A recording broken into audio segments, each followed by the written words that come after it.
Mariah Carey a réussi là où il y a eu grave, Britney Spears a longtemps échoué, se relever d'un guédin médiatique. Lors des années 90, la diva était une star, l'une des, si ce n'est la, chanteuse la plus populaire. Auteure et compositrice de la majorité de ses chansons, ses 200 millions de disques écoulés, ne lui ont pas empêché de connaître la dépression au début des années 2000.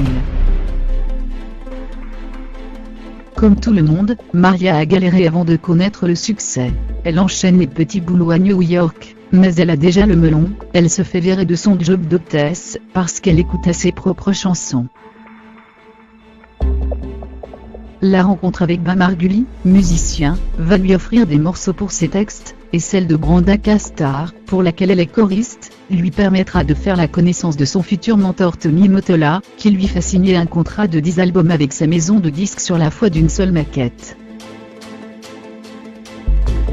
Mariah Carey, son premier disque, sort en 1990, et est un grand succès, suivi d'émotions l'année suivante. Elle se lie alors de manière moins platonique avec Tony Mottola, qu'elle épouse en 1993.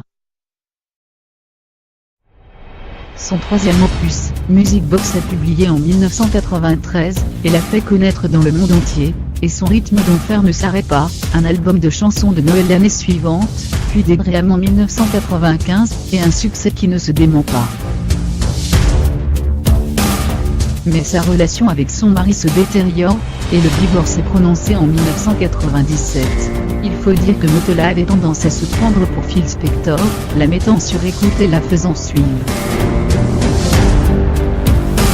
Après son divorce, elle enchaîne les échecs commerciaux, Butterfly, Rainbow, entre 2000 et 2005, jouant les ventes vulgaires dans Vité, avant de faire son grand retour avec d'Emancipation of Mimi, qui se vend à 15 millions d'exemplaires.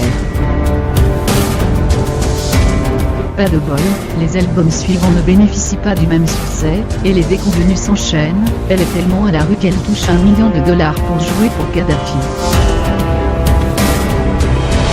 Mais au moins, elle est heureuse en amour, elle est mariée avec Nick Cannon depuis 2008, et mère de Monroe et Morgan Scott, née en 2011. En 2015, le couple entame une procédure de divorce. Depuis l'été 2015, elle fréquente un milliardaire australien, James Packer. Le couple se fiance en janvier 2016, avant de rompre en octobre 2016. Début novembre 2016, son divorce avec Nick Cannon est prononcé. Point.